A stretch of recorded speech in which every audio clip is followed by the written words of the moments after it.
Local manufacturers are calling for stricter restrictions against infiltration of counterfeit products targeting the Kenyan market.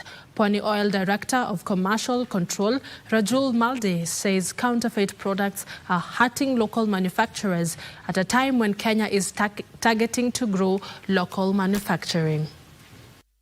The latest report by the Anti-Counterfeit Authority indicates that cigarettes, medicines, beauty products and pesticides are the most counterfeited products in Kenya.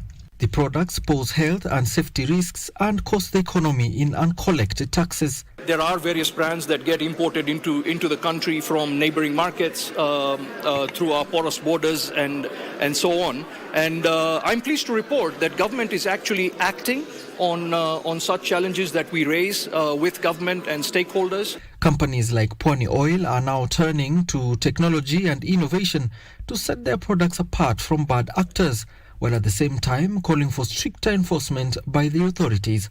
We've got to fight those challenges. We've got to create efficiency. We've got to create automation. We've got to go into this new tech world of AI and digitization and optimization to be able to remain efficient, but therefore not add cost to product, but still be compliant from a tax and importation perspective. The introduction of innovations such as the borderless labeling enforcement and empowerment platform offers a digital solution for tracking and verifying goods, helping to fight counterfeits. And that's what I mean when I say government needs to continue to support Kenyan manufacturing, and this is one of the ways that government is already doing some little bit, and maybe they can do a bit more. Malde was speaking during the launch of a new range of sour lotions following a 582 million shillings investment to diversify the farm's product portfolio.